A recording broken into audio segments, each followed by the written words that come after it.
Vamos a hacer una oración. Padre Dios, Señor, en este momento te pedimos, te pido, Dios, primeramente tu perdón, reconociendo nuestra naturaleza caída, Señor, nuestra naturaleza pecaminosa, Señor, delante de ti, suplicándote tu misericordia, que nos sustente, Señor, y que este tiempo que estemos aquí, tú nos ministres, Señor. Quita toda distracción, toda pesadez, todo argumento que se levante contra el conocimiento de tu palabra. Danos corazones de carne, Señor, receptivos, empezando por mí, Señor, por cada niño, Señor, que está aquí, por cada adulto, Padre, que tú y solo tú seas predicado y glorificado, Señor, en el nombre de Jesús. Amén. Miren, ¿cuántos niños de 6 años a 13 años hay aquí? Ok, bueno. Ahora, todos les voy a todos adultos, esto es para adultos y niños. Les voy a poner, vamos a ver un video y y al final les voy a preguntar cuándo creen que se grabó esa caricatura. A ver si ustedes, no se vale buscar en Google, por favor, teléfonos guardados. Van a tratar de decirme, de pensar conforme a cómo le va en la caricatura, lo que pasa. ¿Cuándo creen que esa caricatura se hizo? ¿Ok? Bueno, ¿ya están listos? ¿Les gustan las caricaturas, niños? Sí. Más o menos. Bueno, esto no sé si les gusta, a lo mejor se van a aburrir.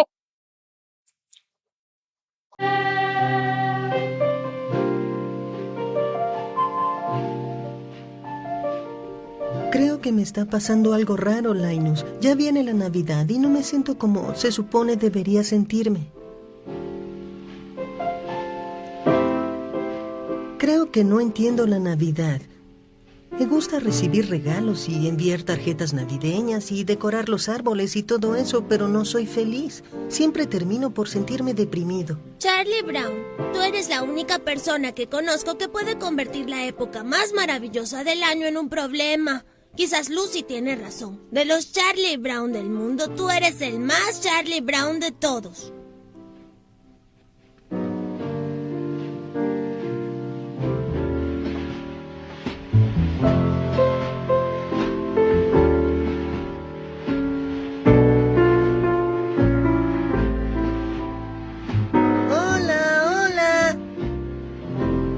¡Diablos!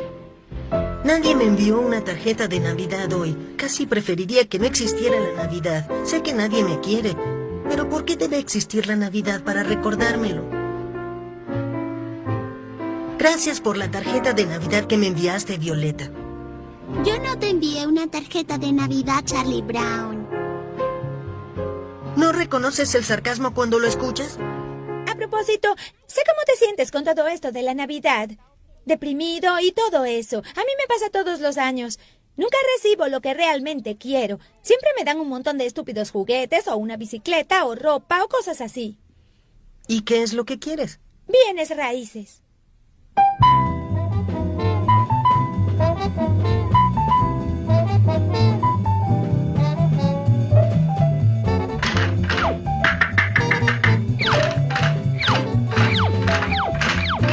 ¿Qué está pasando aquí? ¿Qué es esto? Encuentre el verdadero sentido de la Navidad. Gane dinero, mucho dinero. Espectacular concurso navideño para el hogar mejor decorado del vecindario. ¿Un concurso de decoración navideño? ¡Oh, no! Mi propio perro se ha convertido en un comerciante. ¡No lo soporto! Hola, hermano mayor. Te estaba buscando. ¿Podrías escribir mi carta a Santa Claus? Bueno, pero no tengo mucho tiempo. Realmente debo ir a la escuela para dirigir la obra de Navidad. Tú escribes y yo te digo lo que quiero decir. De acuerdo, dime.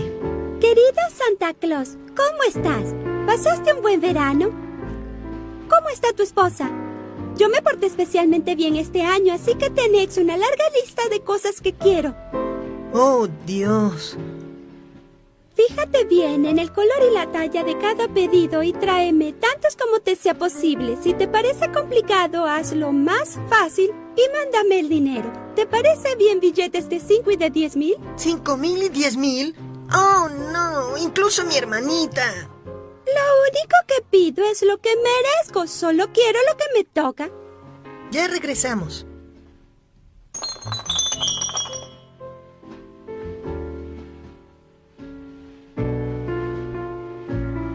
Caramba, tú sí eres estúpido, Charlie Brown. ¿Qué clase de árbol es ese?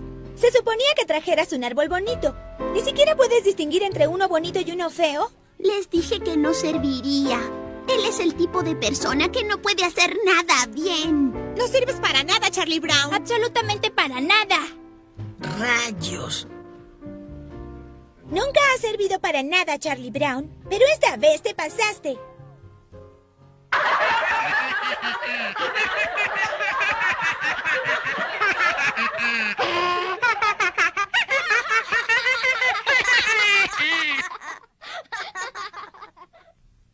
Creo que tenías razón, Linus. No he debido traer este arbolito.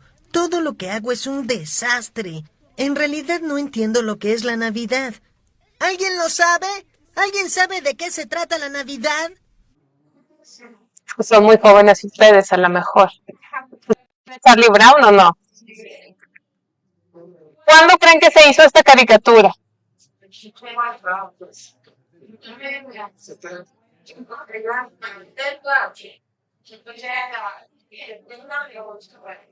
Fueron 70s, 80s, 50s.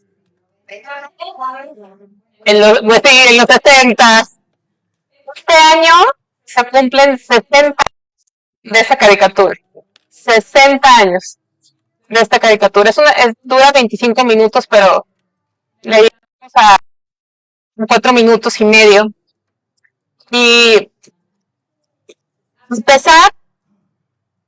a pesar, Gabibel, ¿sabes qué es esto?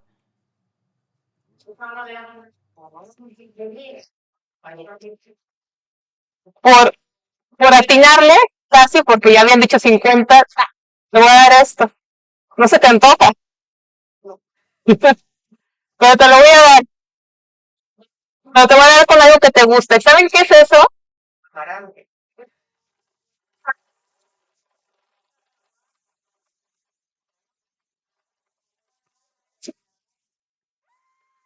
Sí. Eso se lo puedes dar a Paola. A ella le gustan estos son botanas de India, de la India.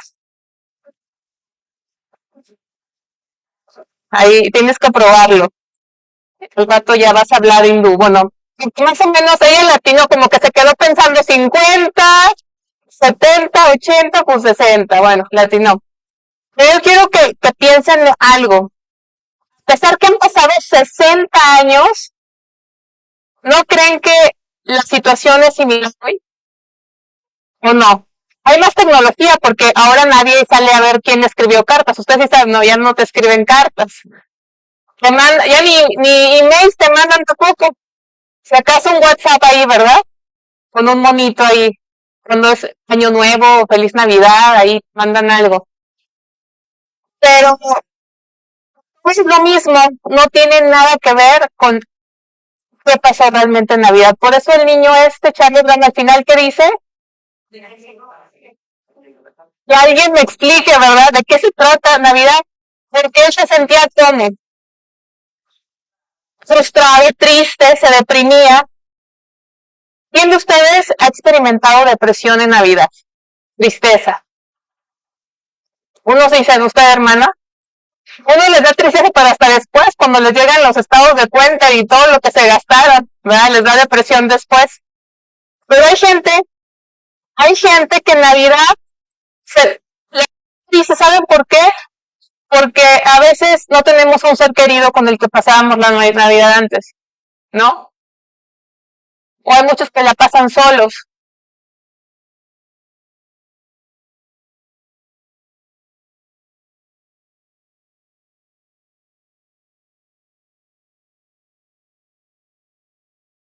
O hay personas estresadas porque así como esta niña le escribió una cartita a Santa Claus, hay muchos niños que les piden cosas a sus papás o sus papás sienten que aunque no se las pidan tienen que regalarles algo porque es la época en la que se regalan cosas y a veces no hay para regalar cosas.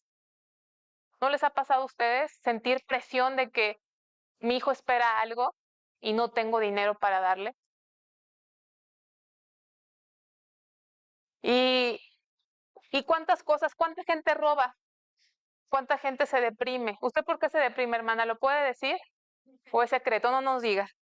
Pero ella dijo, me deprimo. Y hay gente que se deprime, le da melancolía, extraña un ser querido, muchas cosas. ¿Cuántas cosas no pasan? O ahí como se estaban burlando de Charlie Brown, ¿no? ¿Cuánta gente no? Hasta eso es un problema, ¿no? Platicábamos en las oficinas con los intercambios de regalos, terminan enojados porque me regalaron algo que no me gustó, no era lo que yo pedía, lo que me dio mi papá y mi mamá no era exactamente lo que yo quería, ¿no? Hasta cómo adornaron las oficinas, ahora se adornan las oficinas y luego hasta critican, ay, no, les quedó mejor el año pasado, ¿no? O sea, todo es un problema, todo es una crítica, ¿sí? Y para muchos es fiesta, pero ¿cuál es? Yo creo que todavía, como decía Charlie Brown, no entiendo la Navidad. Yo me quiero preguntar, ¿será que nosotros la entendemos? Nosotros los que estamos aquí. ¿La entendemos verdaderamente? Yo le pido a Dios que Él nos revele qué es realmente el nacimiento del Señor Jesucristo, porque yo creo que a lo mejor aquí, aunque nos decimos cristianos, no, porque yo creo que aunque Dios no nos mandó festejar su nacimiento, yo no sé si a ustedes lo observan, y no es juicio, no lo estoy diciendo por ustedes, de verdad Dios no. Yo pregunto, ¿estas fechas nos acercan más a Dios o nos alejan de Dios? ¿Ustedes qué piensan? ¿Verdad? Porque a veces ya ni buscamos a Dios o ya ni nos congregamos porque ¿en dónde andamos? ¿A qué le damos prioridad? Al mundo, ¿verdad? Al mundo. Entonces, qué triste, que Dios nos revele. Y yo le pido a Dios que me lo revele a mí primero, que realmente yo atesore lo que es la Navidad verdaderamente. Hemos dicho que la Navidad viene de la palabra natividad, que es nacimiento, y es lo que quiero compartir con ustedes. Ahora les quiero decir a los niños, fíjense niños, que yo sé que no se les antoja como Gaby, que me hizo el feo, pero, espérenme, yo sé que no les gustan, pero son de la India, no son esos de la India. Pero sé que nos fijamos tanto en cómo se ven las cosas, dicen que de la vista nace el amor, ¿verdad? Lo vemos así, pero esta se llama Yellow Chana, ¿ok? No puedo pronunciar con acento indio. Pero dije, bueno, les voy a traer unos chocolatitos Hershey, ¿sí? ¿Sí les gustan? A los niños, nah. Crankies, ¿les gustan los crankies? Bueno, a todos. Son muchos. Bueno, entonces fíjense, al final los niños, y si completamos con adultos también, pero los adultos quedan en segundo lugar. Que pongan atención, al final les voy a dar chocolatito, un crankies, una pequeña golosina, tentempié, porque me voy a tardar, no se crean. Entonces, les voy a dar eso a los que pongan atención, pero si pasan al frente, cuando diga, a ver, los niños que pusieron atención, pasan al frente y no se saben las respuestas, vamos a ponerles un castigo, porque pasaron y no se sabían las respuestas. Solamente los que pongan atención, que digan, sí puse atención y puedo responder, les vamos a dar un postrecillo. Yo sé que ustedes los pueden comprar, pero es un regalo de con mucho cariño. Vamos a empezar. Y no abren su Biblia, vamos a leerlo aquí, Mateo capítulo 2. Esta es historia del nacimiento de Jesús, la verdadera historia de lo que se celebra. Ya vimos que no se celebra una fecha porque Jesús no nació en diciembre, ya platicamos eso el domingo pasado, pero realmente, ¿qué es lo que se dice que se celebra en Navidad? Mateo capítulo 2 dice, cuando Jesús nació en Belén de Judea, en días del rey Herodes, vinieron del oriente a Jerusalén unos magos diciendo, ¿dónde está el rey de los judíos que ha nacido? Porque su estrella hemos visto en el oriente y venimos a adorarle. Oyendo esto, el rey Herodes se turbó y toda Jerusalén con él. Y convocados todos los principales sacerdotes y los escribas del pueblo, les preguntó, ¿dónde había de nacer el Cristo? Ellos le dijeron, en Belén de Judea, porque así está escrito por el profeta. Y tú, Belén, de la tierra de Judá, no eres la más pequeña entre los príncipes de Judá, porque de ti saldrá un guiador que apacentará a mi pueblo Israel. Entonces Herodes, llamando en secreto a los magos, indagó de ellos diligentemente el tiempo de la aparición de la estrella, y enviándolos a Belén, dijo, id allá y averiguad con diligencia acerca del niño. Y cuando le halléis, hacédmelo saber para que yo también vaya y le adore. Ellos, habiendo oído al rey, se fueron, y he aquí, la estrella que habían visto en el oriente iba delante de ellos, hasta que llegando se detuvo sobre donde estaba el niño, y al ver la estrella se regocijaron con muy grande gozo. Y al entrar en la casa, vieron al niño con su madre María, y postrándose, lo adoraron, y abriendo sus tesoros, le ofrecieron presentes, oro, incienso y mirra. Pero siendo avisados por revelación en sueños que no volviesen a Herodes, regresaron a su tierra por otro camino. Entonces, ahí vamos a ver. Dice, cuando Jesús, hasta las voy a repetir, cuando Jesús nació en Belén, vinieron del oriente, Jerusalén, unos, ¿qué dice ahí? Magos. Fíjense que no sabemos mucho de estos magos, no sabemos cuántos eran, porque siempre nos ponen 3. ¿Por qué? Porque se basan en 3 regalos, pero generalmente andaban en comitivas. No sabemos sus nombres, porque eso se los inventaron. No sabemos mucho de ellos, no sabemos cuántos eran, pero vamos a tratar de ver qué nos enseña la Biblia acerca de estos que no eran magos como hoy los conocemos, porque cuando decimos magos pensamos en alguien que hace magia, y la magia y la brujería no es agradable a Dios. Vamos a ver cuál es la palabra original. La palabra original griega, porque acuérdense que el Nuevo Testamento se escribió en griego, es magoi. Por eso dicen magos, pero no es magos. No significa ilusionista. ¿Qué significa la palabra magoi? Es una palabra griega. En el mundo antiguo, cuando decían magoi, no era brujo, no era ilusionista, sino era un sabio del oriente. Usaban la palabra magoi. Eran eruditos, o sea, estudiosos, especialistas en astronomía, no en astrología, porque la astrología son los horóscopos, eso no es de Dios. Astronomía son los que estudian el universo, los astros, los planetas, ¿sí? Matemáticas, interpretación de sueños, textos antiguos. Generalmente ellos eran consejeros de reyes y de cortes imperiales. Históricamente estaban asociados con Persia y Babilonia, o sea, ellos eran generalmente de Persia o Babilonia. Entonces no eran magos, sino podemos decir que eran sabios, ¿sí? Más que magos, eran sabios, eran estudiosos. Y en Babilonia y Persia, los magoi, o sea, los sabios, eran una casta intelectual, tenían acceso a registros astronómicos y textos proféticos antiguos, o sea, incluyendo la Torá, incluyendo el Antiguo Testamento. Ellos tenían acceso a las profecías, eran personas muy, muy estudiosas Y si venían de Babilonia, que es lo que muchos estudiosos piensan, seguramente estudiaron al profeta Daniel. ¿Por qué? Vamos a ver ahí Daniel capítulo 2, versículo 48, si quieren buscarlo en su Biblia, por favor.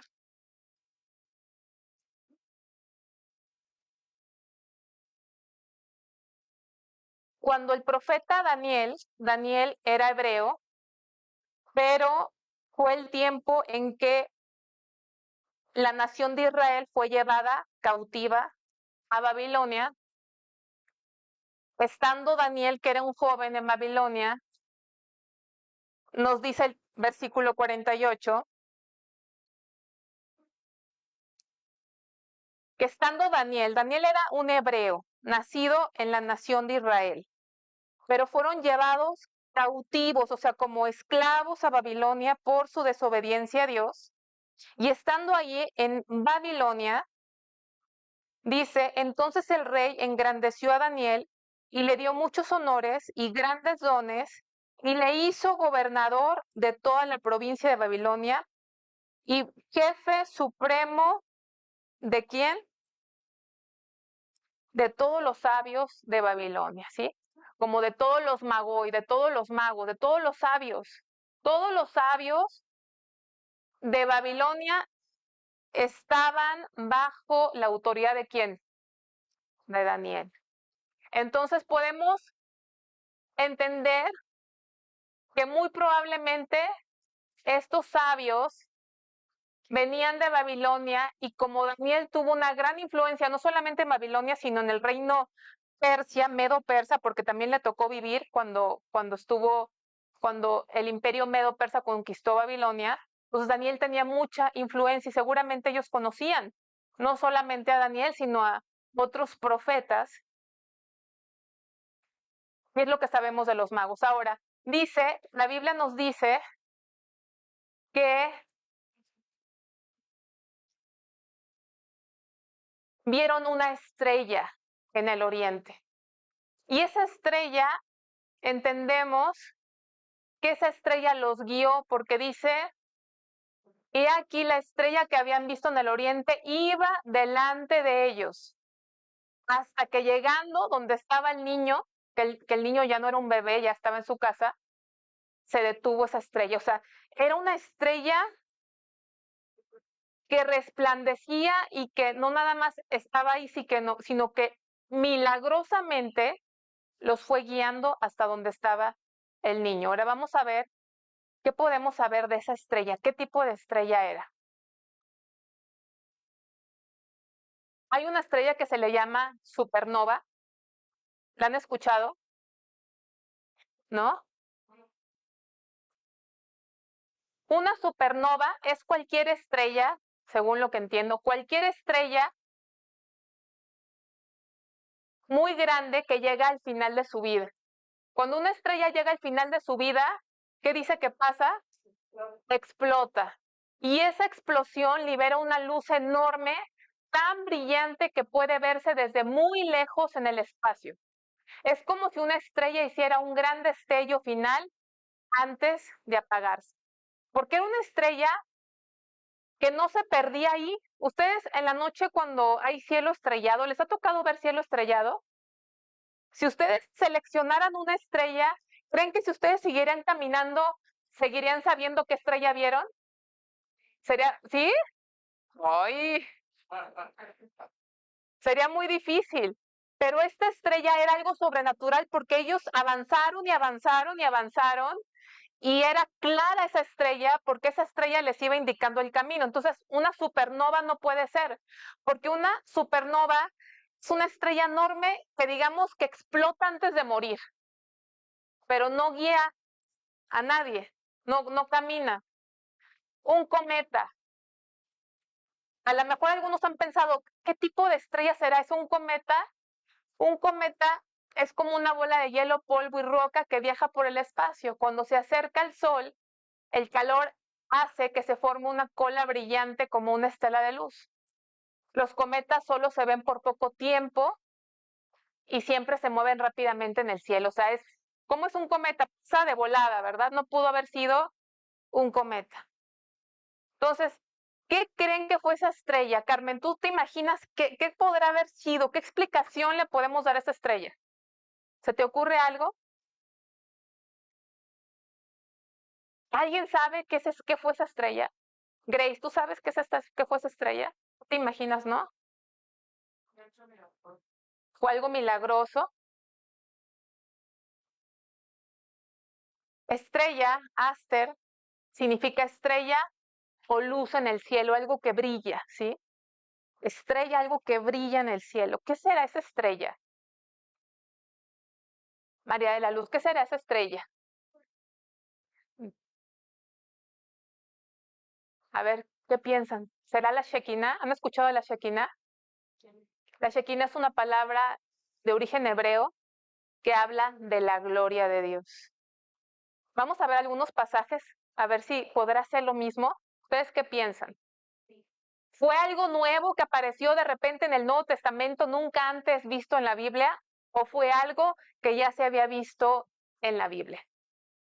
Vamos a ver.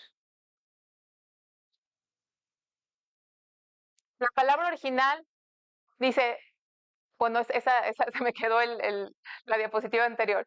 Éxodo 40:34, no lo busquen, hermanos, por cuestiones de tiempo, pero Éxodo 40:34 dice que en el tabernáculo, cuando lo construyeron y habían hecho todo de acuerdo al modelo de Dios, bajó, ¿qué creen? La gloria de Dios. La gloria de Dios. Llenó el tabernáculo. Y todo el tabernáculo, ¿de quién nos habla? Cada detalle del tabernáculo nos habla de Cristo, ¿verdad? Cada detalle. No podemos pasar tiempo ahorita, pero cada detalle, cada material, cada mobiliario, todo lo que hay ahí, es más, hasta las cubiertas nos hablan de Cristo. Y ahí vino esa luz brillante, esa gloria, esa nube, vino a posar ahí. Pero también en Éxodo 13:21 nos dice que había una columna en la noche como de fuego, ¿sí? Y fíjense qué interesante, esa columna que se convertía en nube en el día y fuego en la noche, algo brillante, ¿cuál era su principal propósito? Guiarlos. ¿Y cuál era el principal propósito de esa estrella? Guiarlos. ¿No les parece que no puede ser coincidencia? Esa Shekinah, esa columna de fuego, esa nube, era Cristo mismo, guiando a su pueblo. No busquen segunda Libro Crónicas 7:1-2, pero cuando se construyó el templo, el primer templo que se construyó fue con Salomón. Y cuando lo construyeron, dice que también la gloria de Dios llenó ese templo. Y luego el profeta Ezequiel, fíjense que el profeta Ezequiel escribió el libro de Ezequiel cuando estaba él en Babilonia. Precisamente Daniel también estuvo en Babilonia y tuvo visiones. Y yo les quiero decir que el tema central del libro de Ezequiel es la gloria de Dios desde el principio hasta el final. Si ustedes quieren estudiar el libro de Ezequiel, tienen que ver que el tema central del libro es la gloria de Dios. Y dice Ezequiel 10:4, entonces la gloria de Jehová se elevó encima del querubín al umbral de la puerta del templo. Ahora, esto no sucedió, sino fue una visión de Ezequiel. Y la casa, o sea, el templo fue llena de la nube, o sea, de la gloria. Pero fíjense cómo explica que se vio esa nube. Y el atrio se llenó ¿de qué? De resplandor. O sea, no fue una nube como si fuera un vapor que no ves, ¿no? Como cuando hay neblina. que vas en la carretera y no ves porque hay neblina, no, esa dice, y la casa fue llena de la nube y el atrio se llenó de resplandor. ¿Cómo sería esa estrella que vieron los hombres sabios? Una estrella resplandeciente, se llenó de resplandor. ¿Y quién era el resplandor? La gloria de Jehová.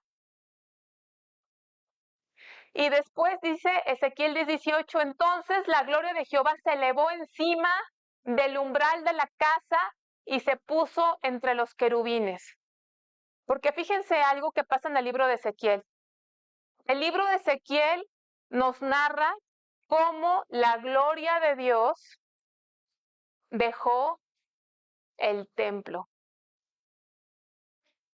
¿Sí se acuerdan? ¿Lo han leído?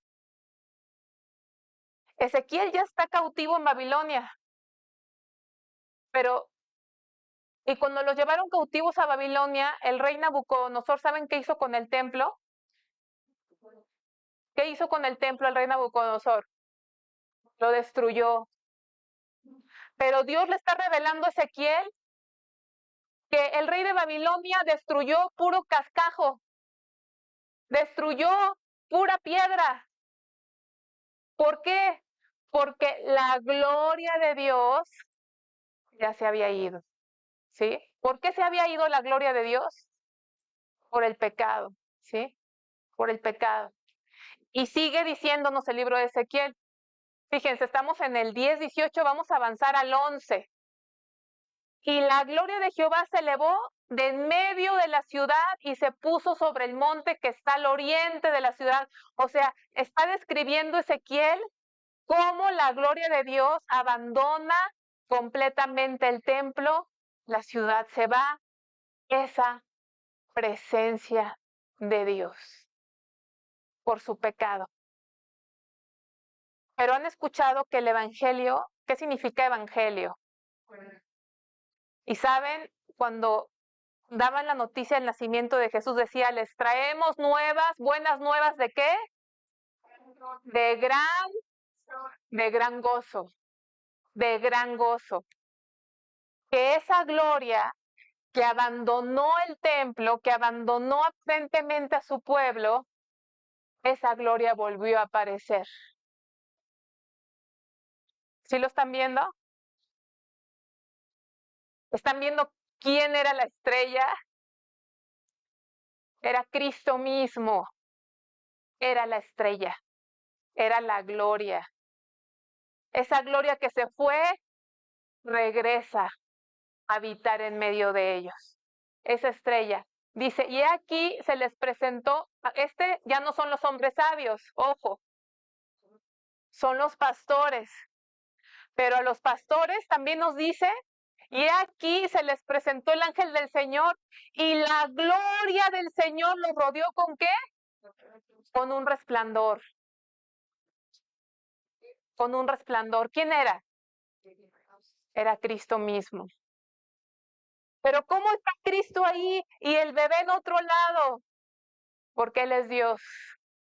Él no está sujeto a nada ni a nadie. Él es Dios, Cristo.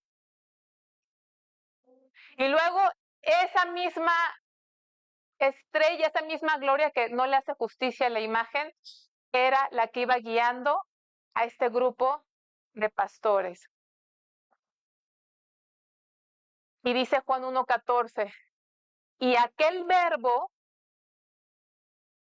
¿por qué verbo? Porque fue el que hizo los cielos y la tierra, el que creó el mundo. Cristo fue la palabra, el que ejecutó y creó todo lo que hay en la tierra, las galaxias, las montañas, los mares. Aquel verbo fue hecho carne. No era carne, no era como un hombre, porque Él es espíritu, es invisible, pero se hizo carne y habitó entre nosotros. ¿Y qué palabra dice? Y vimos que su gloria, Shekinah. Y vimos su gloria, el resplandor, esa estrella de Belén. Era Cristo el Señor, era la gloria de Dios, no era un cometa, no era una supernova, era Cristo mismo, la gloria de Dios, bajando y manifestándose en su pueblo. Dice, y aquel verbo fue hecho carne y habitó entre nosotros, y vimos su gloria, gloria como del unigénito del Padre, lleno de gracia y de verdad. Ahora quiero decirles, niños, pongan atención, niñas, niños y niñas grandotes, nacidos en los años 40, 50, 60, 70 y 80. Fíjense, de todos los billones de personas que ha habido en la historia, ¿quién nació? El anuncio era que había nacido un bebé. Pero ¿qué bebé había nacido? ¿Qué bebé había nacido? ¿Cuántos millones o billones de personas creen que han nacido en la historia de la humanidad? ¿Cuántos?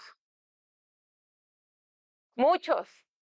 Pero ¿quién era este bebé que lo iban a buscar hombres sabios desde lejos?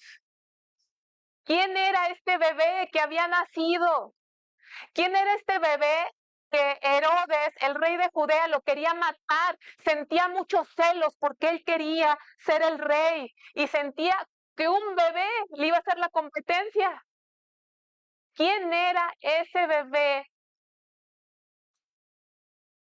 de quien celebramos cuando decimos la Navidad? Dice, de billones de personas en el mundo, solo unos cuantos han sido personas sobresalientes en la historia del mundo. Hay pocas personas que han sobresalido por cosas buenas y unos por cosas malas, ¿verdad? Pero vamos a pensar en sobresalientes positivamente. Pero nadie como Jesús. Nadie como Jesús. Nadie. ¿Por qué? ¿Alguien me puede decir por qué nadie ha sido como ese bebé que nació hace 2000 años? ¿Qué tenía de especial? ¿Qué lo hace tan especial que no hay nadie en la historia como él? Que era Dios mismo. ¿Qué más? Su resurrección. ¿Qué más, León? Era el Salvador del mundo. Es el Salvador del mundo, muy bien. Yo hago chocolate, pero al ratito, ¿me acuerdas?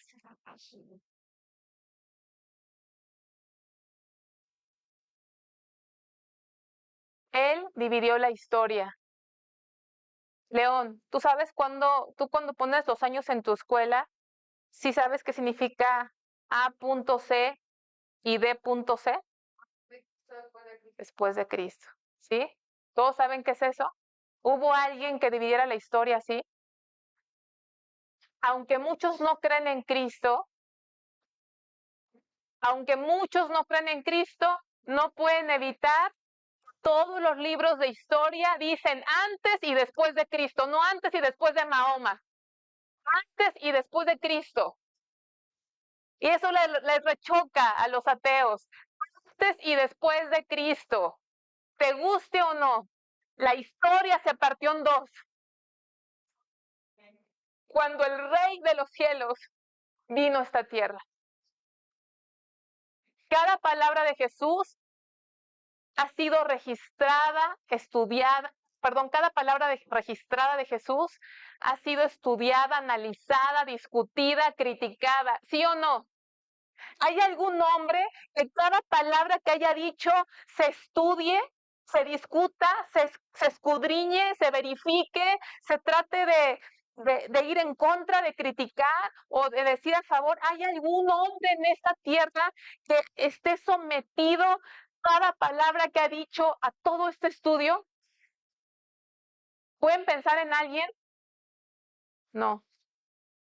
Desde que vino a este mundo, no hay ningún minuto en la tierra en que alguna persona no esté hablando de él.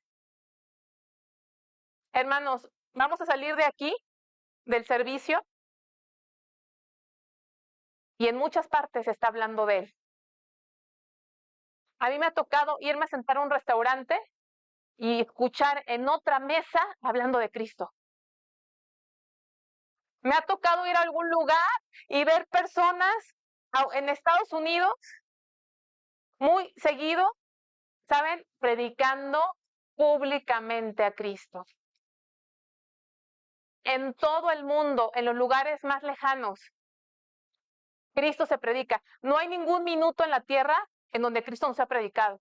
en donde alguien no está hablando de Cristo todo el tiempo, hay no nada más uno, hay miles, millones de personas todos los segundos de el tiempo que están hablando de Cristo. ¿Habrá otra persona de la que se hable así? Nunca escribió un libro. ¿Jesús escribió un libro? No, pero cientos de miles de libros se han escrito acerca de él. ¿Quién es ese hombre? ¿Quién es ese hombre? Que cientos de miles de libros se escriben cerca de él. No compuso un canto, no compuso un poema, pero muchísimos libros y canciones se han escrito inspirados en él. Nunca levantó un ejército, pero ha habido millones literal de personas que han dado su vida por él.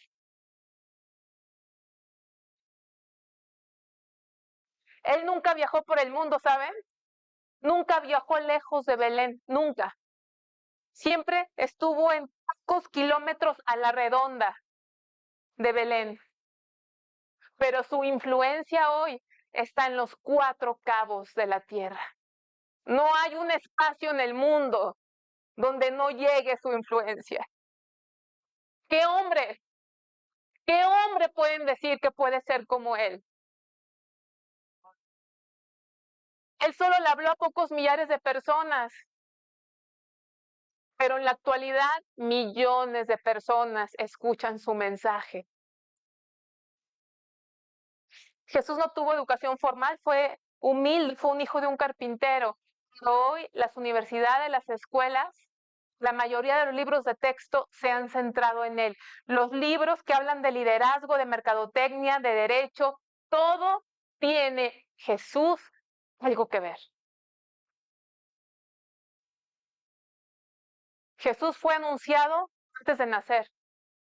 Más de 300 profecías se dieron de dónde nacería, cómo viviría y cómo moriría.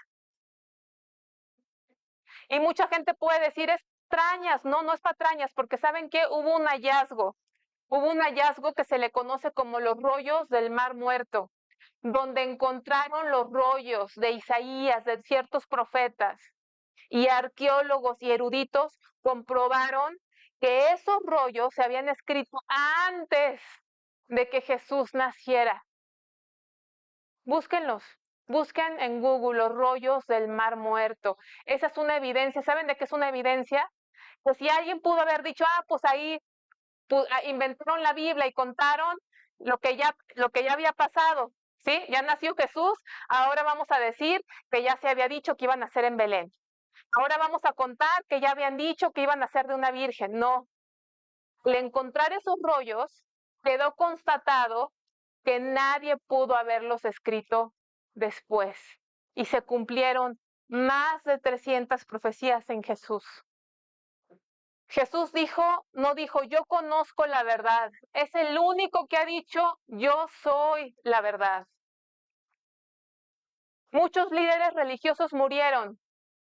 Jesús murió y resucitó. Todos los líderes religiosos está su mausoleo, está su tumba, está su memorial. Pero la tumba de Jesús no es un memorial, es una tumba vacía, porque Él vive. Porque no ha habido un hombre en la tierra que haya resucitado como Él, y Él anunció su muerte y su resurrección. El cristianismo no se sostiene de una filosofía, sino sobre un hecho histórico. No tenemos una ideología.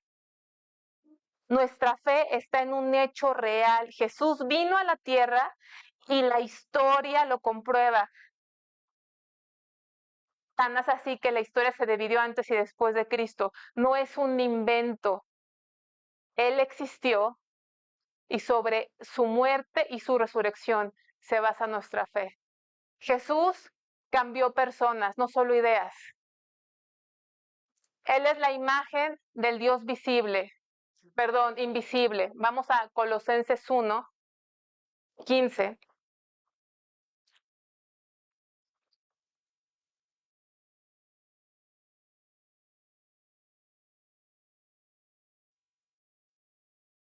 Espérame mi Biblia.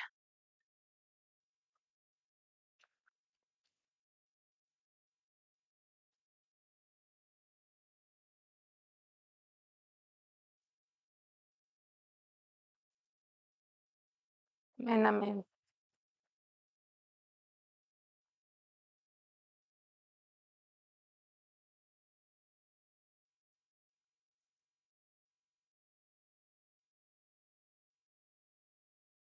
Colosenses 1:15 dice, Él es la imagen del Dios invisible, el primogénito de toda la creación.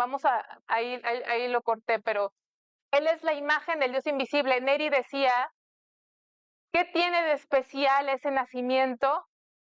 Que Jesús es Dios. Él es la imagen del Dios invisible, ese Dios invisible que creó el mundo, ese Dios que a veces pensamos que es inalcanzable, que estamos bien lejos de Dios, porque el universo es enorme. Bueno, Jesús es la imagen del Dios invisible. Es decir, Dios se reveló a nosotros, se hizo carne para darse a conocer. El Dios invisible se hizo visible en Cristo. Es la imagen del Dios invisible, el primogénito de toda la creación. El 16 dice, porque en Él fueron hechas todas las cosas, las que hay en los cielos y las que hay en la tierra, visibles e invisibles, sean tronos, dominios, principados, potestades. Todo fue creado por medio de Él y para Él. O sea, Él creó todas las cosas. La tierra, las galaxias, los cielos, todo lo que hay en la tierra lo creó Dios, y ese Dios que creó todo vino a esta tierra, tomó forma de hombre, pero Él siempre ha existido, Él es el creador. No hay otra forma de conocer a Dios sino a través de Cristo. No hay otro camino a Dios Padre sino a través de Cristo. Y dice, vuelvo a repetir este versículo, Él es la imagen de Dios invisible. Y luego dice que todo fue creado, ¿qué dice, hermanos? Por medio de Él. ¿Y para qué? O sea, que sin Él la vida no tiene sentido, porque dice que todo fue creado por medio de Él y para Él. Díganme, ¿quiénes de ustedes fueron creados? ¿Sí? Levanten la mano, ¿quiénes fueron creados? Todos. ¿Fueron creados por quién? ¿Y para quién? ¿Qué significa para Él? ¿Para qué fueron creados? Para Él. Para Él. ¿Viven para Él? ¿Vivimos para Él? Mucha gente no sabe para qué vive. Hay gente que lucha toda su vida por tener mucho éxito. Mucho éxito. Según esto, un hombre muy exitoso hoy en día es Elon Musk. ¿Sí lo conocen o no? Yo les quiero preguntar, ¿ustedes creen que él es verdaderamente pleno y feliz? No. Tiene dinero, tiene inteligencia, tiene influencia.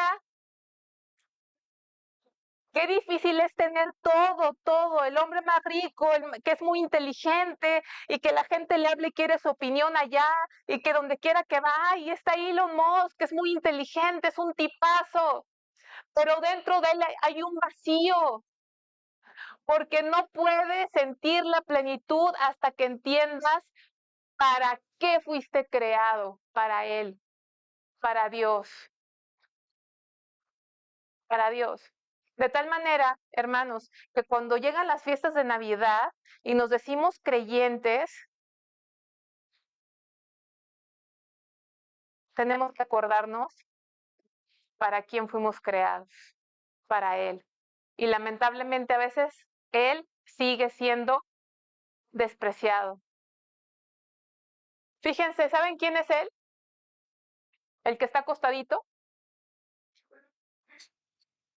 José, ¿sí? José. La estaba pasando muy mal, José, ¿verdad? ¿No? Sí. Che, ya me estás contradiciendo desde chiquito. ¿Por qué le estaría pasando mal José?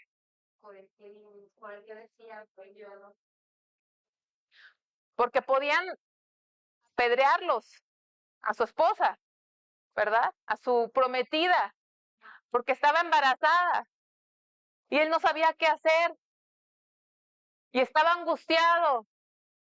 Pero dice ahí que pensando él en esto, he aquí un ángel del Señor apareció en sueños. Yo me imagino a José, estaba pensando, yo no sé, pero me lo imagino como cuando tienes una gran carga, estás pensando, estás en mucho estrés, no puedes ni dormir de la preocupación y de repente pareciera que lo venció el sueño.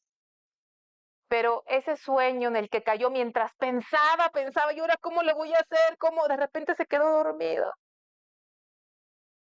Y ahí dice, y pensando él en esto, versículo 20, he aquí un ángel del Señor le apareció en sueños y le dijo, José, hijo de David, no temas recibir a María, tu mujer, porque lo que en ella es engendrado del Espíritu Santo es. Y dará a luz un hijo y llamará su nombre Jesús, porque él salvará a su pueblo de sus pecados. Fíjense que en Estados Unidos no conozco a nadie que se llame Jesus, más que Cristo.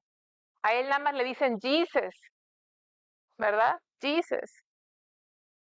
Aquí hay varios Jesús, hermano Jesús, muchos Jesús, ¿verdad? Pero Jesús significa el Salvador, porque Él salvará a su pueblo sus pecados. Todo esto aconteció para que se cumpliese lo dicho por el Señor por medio del profeta, cuando dijo, he aquí una virgen concebirá y dará a luz un hijo y llamará su nombre Emmanuel, que traducido es Dios con nosotros. ¿Qué significa Emmanuel? Dios con nosotros. Ahora quiero preguntarles, ¿qué celebramos de acuerdo a esta lectura? ¿Qué celebramos cuando decimos celebramos Navidad? ¿Qué celebramos? ¿Qué celebramos?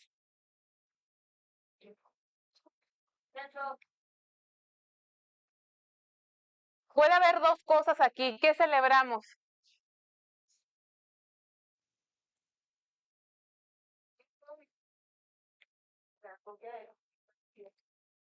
Pero en este pasaje, ¿qué celebramos? Ustedes cuando usan el marcatextos amarillo, ¿para qué lo usan?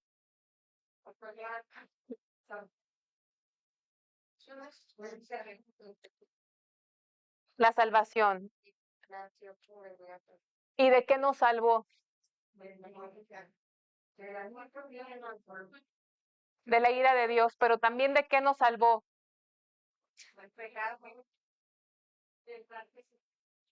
¿De qué nos salvó? ¿Qué significa que nos salvó de nuestros pecados? ¿Qué significa? ¿Qué significa?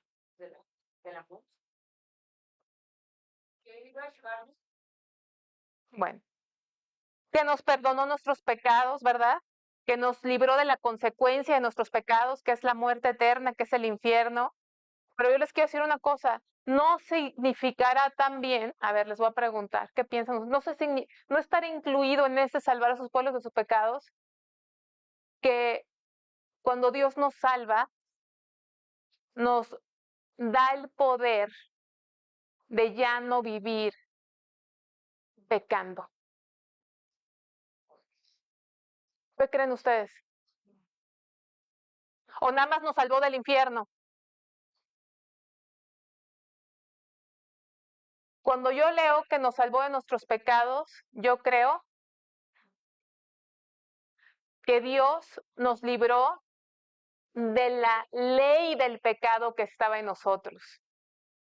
¿Se acuerdan cuando Pablo dijo, miserable de mí, ¿quién me librará de este cuerpo de muerte? Porque decía, lo que quiero hacer, no lo hago. Y lo que no quiero hacer, ¿qué hago? Eso hago.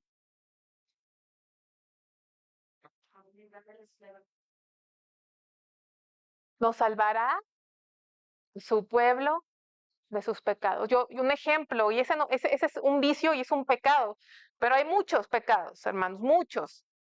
Pero yo me acuerdo que yo no lo viví, yo no lo recuerdo en mi memoria, pero mi papá y mi mamá lo han dicho en testimonio. Jorge se va a acordar que mi papá era alcohólico. Yo creo que algunos de ustedes han vivido de cerca lo que es el alcoholismo. ¿Han vivido de cerca lo que es la drogadicción? ¿Sí o no? ¿No tienen familiares, amigos?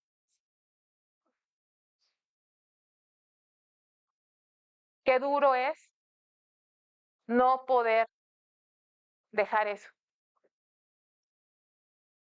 Y mi papá le decía a mi hermano, prometo que ya voy a dejar esto, te lo prometo. ¿Creen que lo decía de corazón? ¿Se esforzaría? ¿Y por qué volvía a lo mismo? No podía. ¿Cuántos de ustedes no pueden perdonar? ¿Cuántos? ¿Cuántos viven con raíz de amargura? ¿Cuántos? ¿Cuántos de aquí están celebrando la Navidad, pero parece que no les ha amanecido? Porque hablamos de que vino a perdonarnos, ¿no? ¿No dijimos eso ahorita? ¿Y cuántos hemos perdonado? ¿Cuántos hemos perdonado? Yo creo que un cristiano verdadero que vive sin perdonar está en pecado. ¿Ustedes ya perdonaron? Es que no puedo. No puedo. ¿Cuántas relaciones siguen rotas en su familia? Vino a salvarnos de nuestros pecados.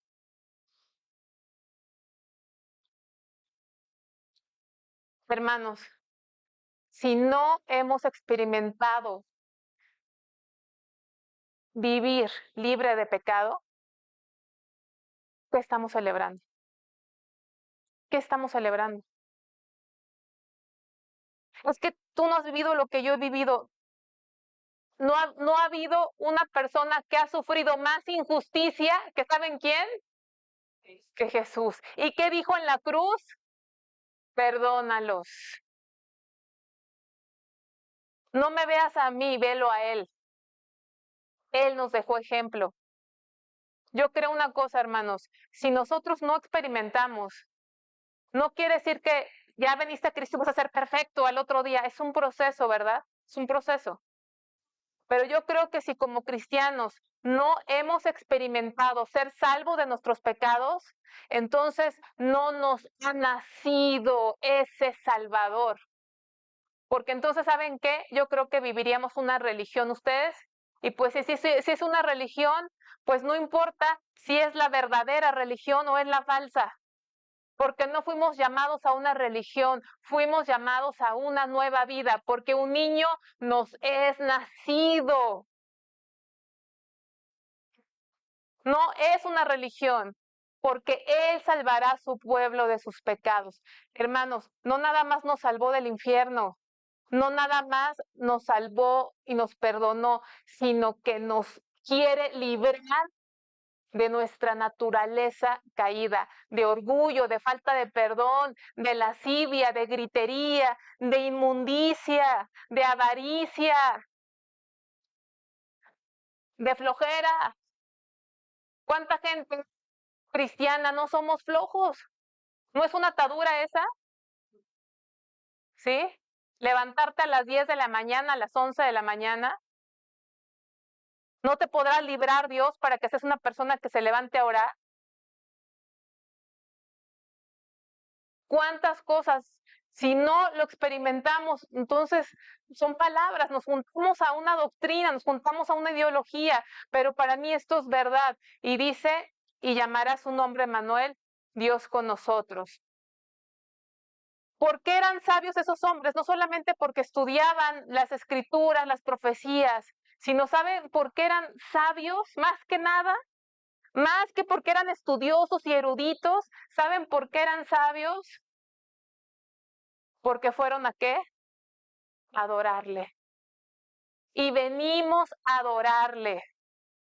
Y venimos a adorarle. Ahora yo quiero que piensen, ¿cuánto les habrá costado a esos hombres ir a adorar a Jesús? ¿Cuánto creen? ¿Creen que les fue fácil?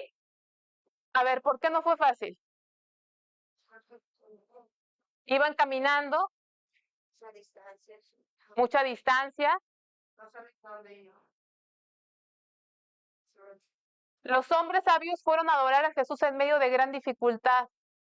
Si venían de Babilonia, Babilonia actualmente es Irak y Persia es Irán actualmente. Estamos hablando de 1,500 kilómetros. Fíjense, si vamos de aquí a la Ciudad de México, ¿cuántos kilómetros son? No 1,000, son 800. 800 kilómetros a la Ciudad de México. ¿Quién ha manejado a la Ciudad de México o se ha ido en camión? ¿Cuántas horas se lleva en camión? ¿12? ¿11? Ahora imagínense 1,000, 1,500 kilómetros a pie. O a lo mejor tenían caballo, no sé, no dice la Biblia.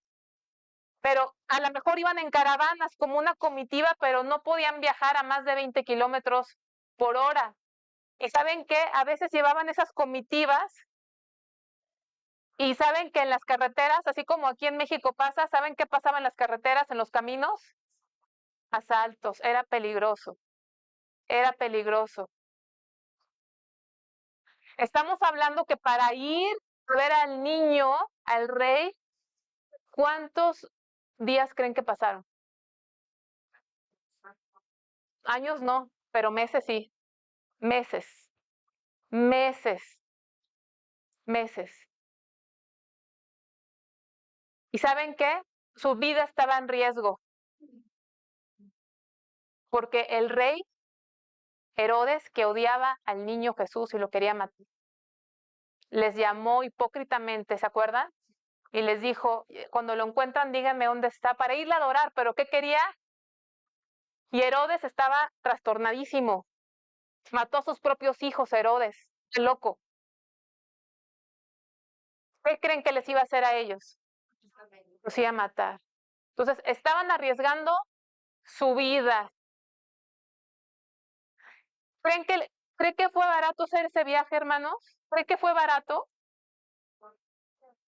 ¿Cuánto costaría viajar toda esa distancia?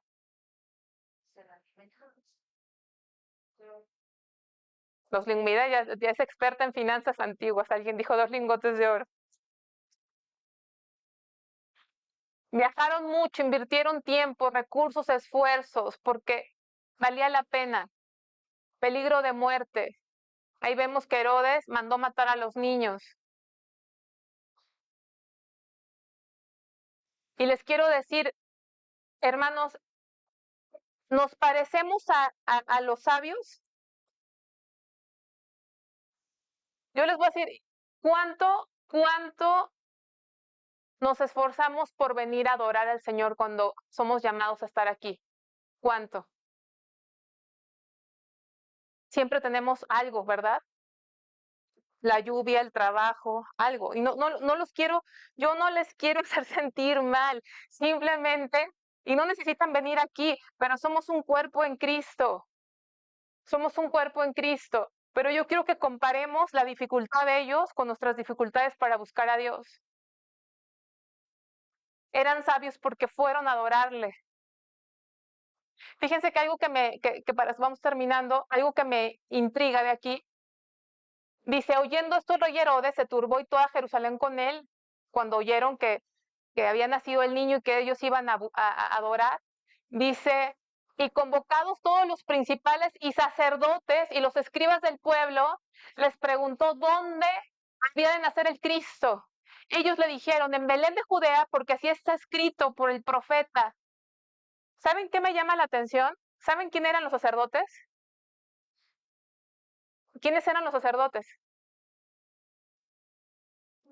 ¿Será el sacerdote católico, el cura? ¿Quiénes eran los sacerdotes? Del pueblo de Israel. ¿De qué tribu eran los sacerdotes? ¿Cuál era la función de los sacerdotes en el Antiguo Testamento?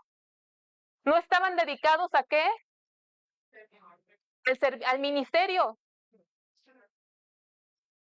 Los sacerdotes, los escribas eran los más estudiosos en la ley. ¿Y saben qué me intriga de eso? Sabían dónde iban a hacer. Si sí o no sabían, le contestan de acuerdo. ¿Saben qué me intriga de eso? Que no fueron. ¿Se habían puesto a pensar eso? Los sacerdotes, los ministros que estaban en el templo, los escogidos para ministrar, los que más sabían la ley, no fueron ni intentaron adorarle. ¿Sí lo ven? Es como si los maestros, los pastores, los evangelistas, los misioneros, los colaboradores que predican, enseñan y saben, no le adoran. Me intriga. ¿Y saben qué pasa? Que los mayores incrédulos están dentro de los que nos decimos creyentes.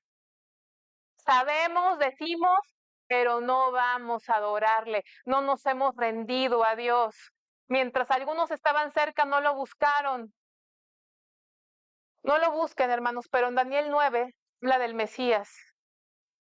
Daniel, el profeta Daniel, dio la fecha, o no fecha exacta, pero dio un tiempo aproximado en que el Mesías iba a venir.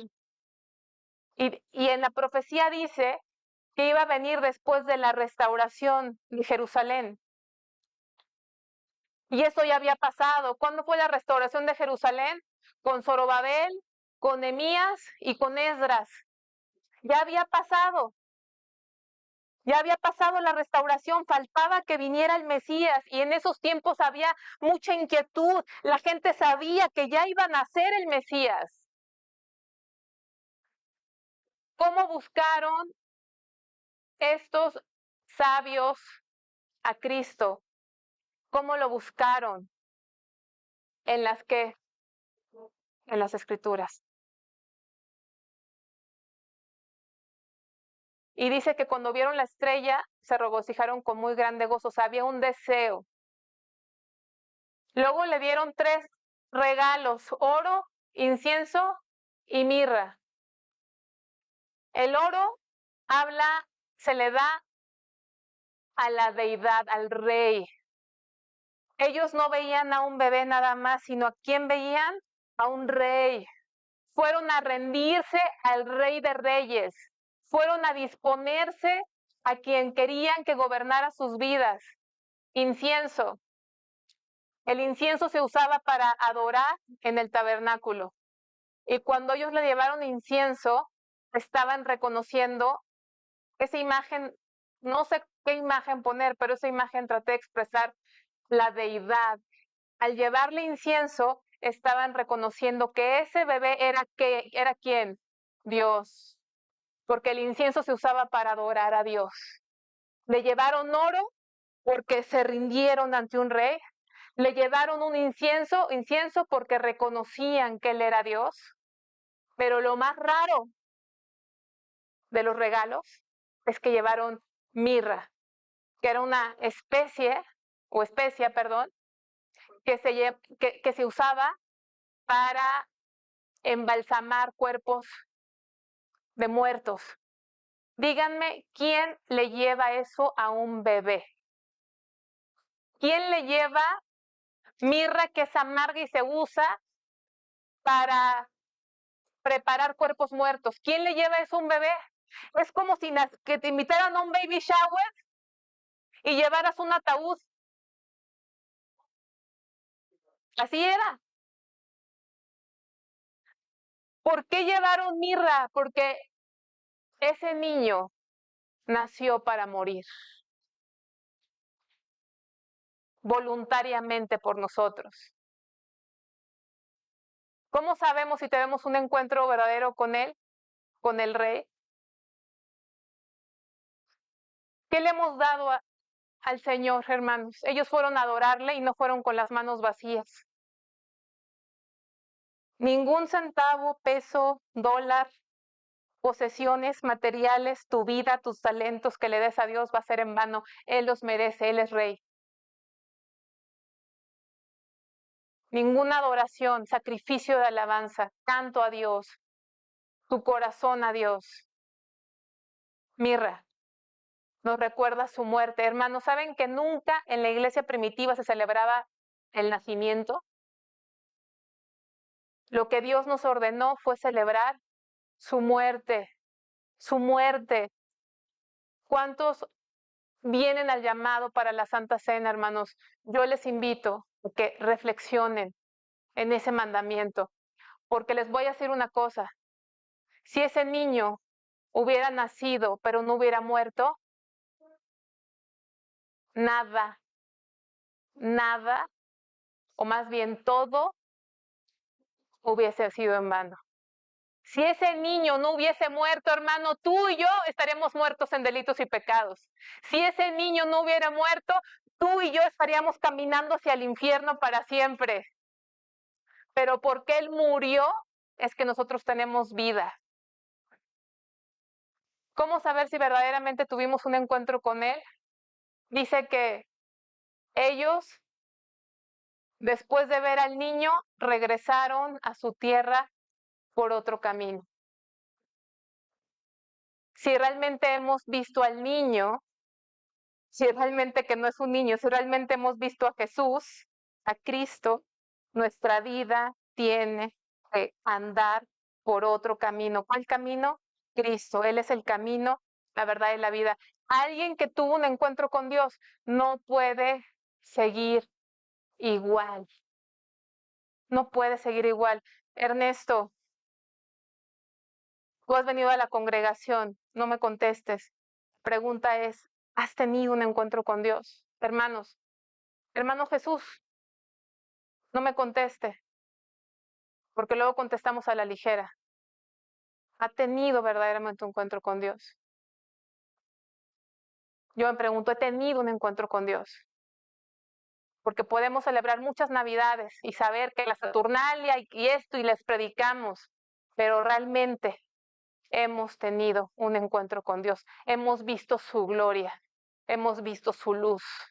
Realmente un niño nos ha nacido, porque de eso se trata la Navidad. La Navidad no se trata de arbolitos, no se trata de regalos. Le damos regalos. Ayer dimos regalos, gracias a Dios. ¿Cuántos han comprado regalos para este fin de año? No se sienta mal, diga la verdad. No me han traído ninguno, pero no importa. Pero ¿qué le hemos dado al Señor? Él quiere nuestro corazón. ¿Ya se lo dieron? ¿Ya se lo dieron al Señor? ¿Cuántos le han dado de verdad su corazón al Señor? Vamos a ponernos de pie, hermanos. Yo les quiero hacer esa pregunta. ¿Quién ya le dio su corazón al Señor? ¿Quién? Pónganse de pie todos, los que se lo han dado y los que no.